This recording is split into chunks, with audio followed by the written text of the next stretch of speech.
3 그리고 4주의 일진사주 명리학 제691강 시작하겠습니다. 오늘은 양력으로 2020년 9월 27일이고요. 음력으로는 2020년 8월 11일입니다.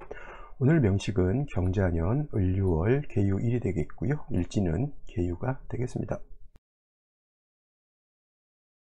자, 오늘 살펴볼 사주 명식 일간은 개수가 되겠고요. 그 개수 일간이 태어난 월령 유월이 되겠습니다. 제일 먼저 일간을 살펴볼 것이고 다음으로 월령 순으로 알아보도록 하겠습니다. 자, 제일 먼저 일간, 개수라고 하는 일간이죠. 수라고 하는 것에는 개수만 있는 것이 아니라 또 임수라고 하는 것이 있습니다. 그래서 수라고 했을 때는 오행상 목화토금수 중에서 수, 즉 물의 기운을 말하는 것이고, 이 물의 기운 수라고 하는 것을 음과 양으로 또 구분해 볼 수가 있는데, 그래서 이제 임수, 즉 양수라고 하는 것은 임수가 되는 것이고, 그 다음에 음수라고 하는 것은 개수가 된다라고 이렇게 구분 지을 수가 있어요. 그래서 음과 양으로 이렇게 나눠지게 되는데, 양이라고 하는 성질은 뭐냐면, 양의 성질을 갖고 있는 것은 주로 남자 같다라고 생각하셔도 되고요. 강하다, 높다, 넓다, 깊다, 뭐 이런 식으로 좀 약간 좀 웅장하면서 진취적인 기상을 가지고 있는 것이 양이다라고 하면, 음이라고 하는 것은 양의 대위되는 상반되는 개념으로 보시면 돼요.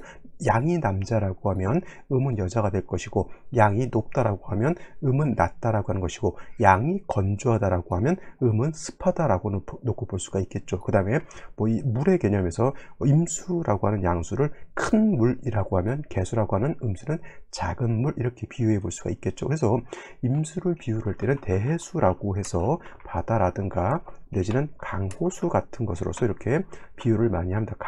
자, 그에 비해서 개수라고 하는 음수는 대수가 아니라 우로수라고 이렇게 비유를 할 수가 있습니다. 근데 하늘에서 내리는 이슬비 같은 거라든가 아니면 옹달샘 같은 것들을 개수라고 비유를 하는데, 작고 맑고 깨끗한 물을 갖다가 개수라고 하는 것이죠. 그래서 개수라고 하는 것은 우리가 말하는 정화수라든가 아니면 정수기 같은 데서 나오는 물, 깨끗한 물, 바로 사람이 먹을 수 있는 바로 그러한 물을 말하는 것이고요. 임수 같은 경우는 바다, 강호수 같다 해서 특징은 뭐냐면, 개수는 청징함을 좋아한다라고 하는 것이 특징이 될 것이고, 임수라고 하는 것은 임수 같은 것은 큰 강이라든가 호수와 같기 때문에, 바다 같기 때문에 왕하면, 임술과 왕하면 충분한 성질을 가지고 있다. 그래서 이 두 가지가 특징적인 것이 되어서 개수라고 하는 것은 맑고 깨끗한 걸 좋아하는 것이고, 임수는 왕하면 충분한 성질을 가지고 있기 때문에 임수 같은 경우에는 무토로서 제방하고 병화로서 조우하는 것, 병화로서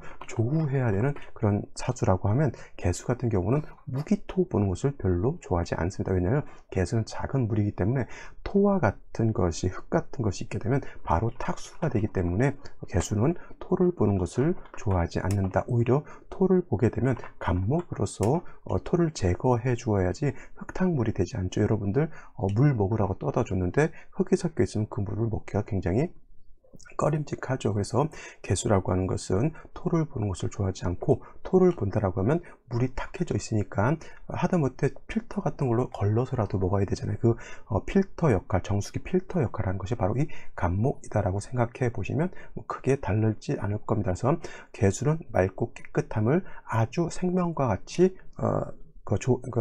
생명과 같이 여긴다. 그래서 수라고 하는 것은 금으로서 금생수 하는 거잖아요. 금생수. 그래서 개수 같은 경우는 경금으로서도 생각해 줄 수가 있겠고, 그 다음에 신금으로도 개수를 생각해 줄 수가 있는데, 경금 같은 경우는 정인이고 신금 같은 것은 편인인데, 여러분들 뭐 정인이 좋은 것이고 그 다음에 신금은 나쁜 것이다 이렇게 생각하실 수도 있겠지만, 편인은 나쁜 것이다 이렇게. 하지만 개수를 생각해 주는 것은 정인인 경금보다는 편인인 신금으로 생지해 주는 것이 더 맑고 깨끗한 물을 생지해 줄 수 있는 것이다. 그래서 이걸 갖다가 음생음의 공이 있다라고 이렇게 표현하는 거예요. 그래서 개수는 양금보다는 음금으로 생겨해 주는 것이 좋은데, 만약에 개수가 4월이라든가 5월 같은 때, 이 화가 왕할 때 태어났을 때는, 그때는 부득이하게 신금이 화에 약하기 때문에 이때는 부득이 경금이 있는 것이 경우에 따라서 필요할 수도 있겠지만, 단순하게 개수라고 하는 것과 인성을 놓고 봤을 때는 신금이 경금에 비해서 더 맑고 깨끗하게 개수를 생겨줄 수 있다, 이렇게 보시면 되겠습니다.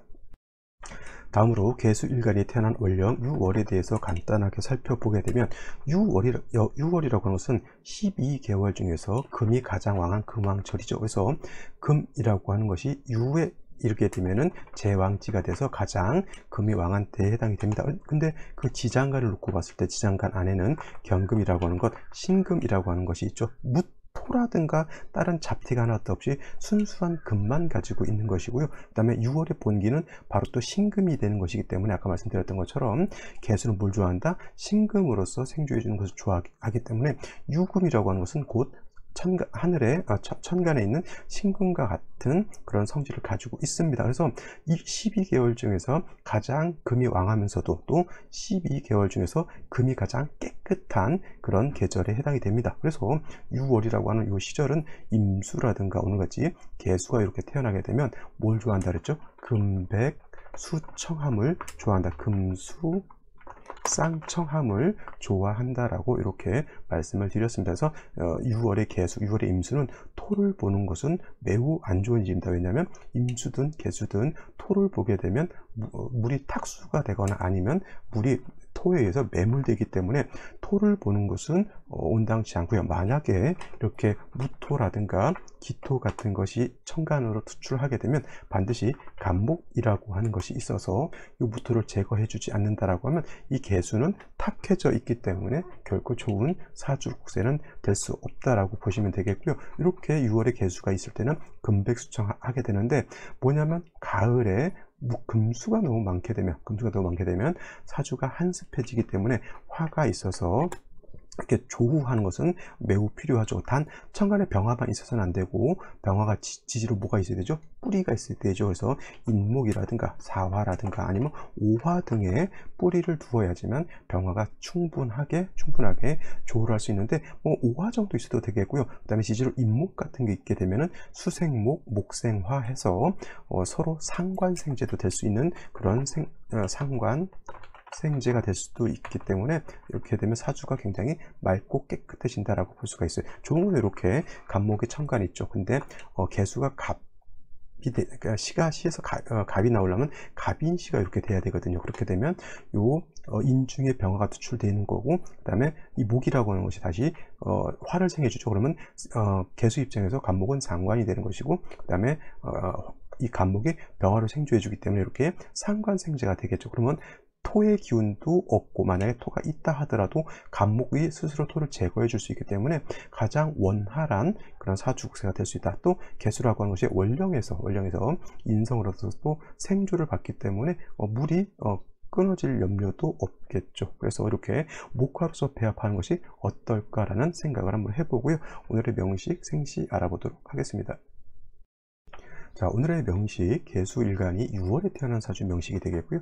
격국이라고 하는 것을 놓고 보게 되면 개수는 음수가 되는 것이고 유금은 음금이 되죠. 인성을 맞습니다. 근데 음대 음이니까 저것은 편인 격이 되는 것이고 공이 뭐예요? 일간도 세력이 있고 금도 세력이 있죠. 그래서 모왕자상하다라고 볼 수 있지만 한 가지 가을에 금수가 많아지게 되면 한습해질 수 있다라고 하는 거 꼭 명심해 두시고, 그 다음에 6월의 개수는 말씀드렸던 것처럼 금백수청, 금수쌍청하는 것을 매우 반긴다, 매우 기뻐한다라고 했습니다. 그래서 토라든가 무토기토 등이 잡난에서 난다고요. 반드시 목화로서 사주를 좀 맑고 밝게 만들어준 것이 필요하다라고 말씀을 드렸는데, 연간의 경금이라고 하는 것이 이렇게 투출되어 있습니다. 자, 아까도 말씀드렸던 것처럼 개수는 경금으로 생하는 것보다는 신금으로 생하는 것이 좋은데, 이렇게 금이 가장 왕한 6월에 경금이 이렇게 투출하게 되면 이거는 필요 이상으로 금이 너무 많아져요. 그러면 이거는 금다수탁할 수 있는 그런 사주죠. 금다수탁이라고 하는 뜻은 뭐냐면 금이 너무 많게 되면 물이 탁해진다라고 하는 뜻입니다. 특히나 신금이 아닌 경금이 이렇게 투출하게 되면 이거는 경금은 신금에 비해서 약간 탁기가 있는 금으로 이렇게 볼 수가 있기 때문에 경금이 개수를 생하면 약간 물이 탁해질 수가 있습니다. 근데 일지에도 육금이라고 하는 것이 이렇게 있게 되면 금이 너무 많아지게 되죠. 자, 연지에 자수가 이렇게 또 있습니다. 이거는 개수의 뿌리가 되는 것이죠. 선생님, 금이 많은데 개수가 굳이 뿌리가 있을 필요가 있겠습니까? 이렇게 물어보시는 분들도 있는데, 인성이 왕한 거하고 그 다음에 일간이 왕한 것은 구분을 져야 되죠. 그래서 인성이 왕하면 그에 맞게 차라리 일간도 왕해지게 되면 왕금의 기운을 수가 설계해 줄 수 있기 때문에, 이런 경우에는 수가 세력이 있는 것이 그렇게 나쁘지만은 않다라고 볼 수가 있고, 그 다음에 을목이 이렇게 있게 되면은 이 을목은 수의 기운을 설계해야 되는데, 경금을 이렇게 보게 되면 경금하고 서로 탄합하게 되죠. 사주 전반이 어떻게 됩니까? 금수로만 이루어져서 아까도 말씀드렸던 것처럼 사주가 매우 한습해져 있다라고 이렇게 볼 수가 있겠습니다. 그러면 생시는 어떤 생시를 얻는 것이 좋을까요?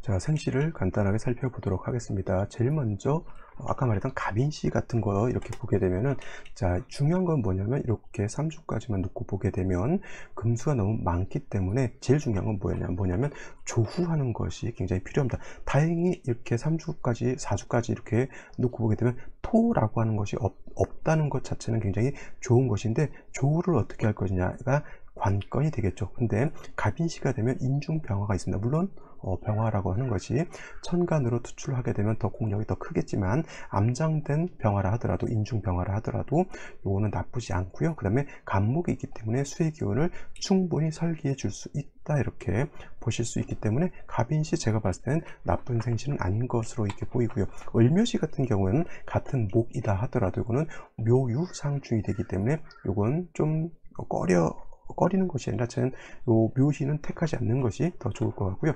병진시 같은 경우에는 병화가 이렇게 천간으로 드러나 있습니다만, 진토가 유하고 합을 하게 되면 이거는 지지로 육합, 진유, 합금이 된다라고 하는 것 꼭 명심해 두시고요. 그러면 금수가 왕해지는 반면에 화는 있어도 뿌리가 없겠죠. 그러면 이거는 뿌리 없는 병화라고 못 쓰는 것은 아니지만, 운세에서라도 목화운을 만나서 병화가 좀 살아난다라고 하면 더 좋을 것이다 라고 생각을 해볼 수가 있겠고요. 그 다음에 정사시가 되게 되면 이 또한 마찬가지로 사화에 뿌리였던 정화가 투출되게 되는데, 요거 사화는 유를 보게 되면 또 사유가 합을 하죠. 원래는 사유축 회금이 돼서 금으로 화하는데, 이거는 준삼합이라고 해서 이거는 축자가 하나 빠졌다 하더라도 합력이 있기 때문에 금이 다시 왕진다. 그렇다 하더라도 뭐 경신 신유시라든가 이런 것보다는 사유합한다 하더라도 이렇게 화를 보는 것이 오히려 더 좋은 사주 생시로는 볼 수가 있겠고요. 무오시 같은 경우라든가 기미시 같은 경우에는 토가 무토기토 청간으로 투출되니까 이건 좋지 않은 그런 생시로 볼 수가 있겠습니다. 경신신유시 같은 경우 이건 종격으로도 볼 수가 있겠습니다. 경신시 내지는 신유시가 되면은 뭐 을목이야 뭐 경금하고 탐합해서 없어졌다 하더라도 사주 전반이 금으로 이루어져 있기 때문에 금왕절에 다시 또 경신시를 보게 되면 금으로서 종합은 종혁격이 될 수도 있다라고, 어떤 분들은 이제 저 같은 경우 이렇게 설명은 종혁격으로도 볼 수도 있고, 내지는 내격은 그냥 일반 십정격을 말하는 것이죠. 이렇게 내격으로도 볼 수가 있다라고 보는데, 이거는 여러분들이 한번 판단을 한번 해보시고 검증을 한번 하실 필요 있는데, 종격으로 본다라고 하는 것은 금으로 종하는 것이고요. 그 다음에 만약에 내격으로 본다라고 하는 것은 모왕자쇠가 돼가지고 자수 내지는 신중의 임수를 용신으로 써서 금의 기운을 설계한다라고 이렇게 보는 겁니다. 만약에 종격이 됐든 만약에 내격이 됐든 이런 경우에는 뭐예요? 수운을 만나는 것이 내지는 금운을 만나는 것이 나쁘지 않고요. 갑자기 화가 들어오는 것은 결코 대운에서 화가 들어오는 것은 나쁘지 않지만은, 자 보시면은 신사대운 이렇게 오게 되면 사유 합이 완전히 이루어지잖아요. 그 다음에 이모 같은 경우에도 좌우상충이 일어나는 것이고, 그렇다 보니까 대운을 살필 때도 이러한 충이 되느냐 합이 되느냐 이런 것도 잘 한번 살펴볼 필요가 있다라고 보시면 되겠습니다.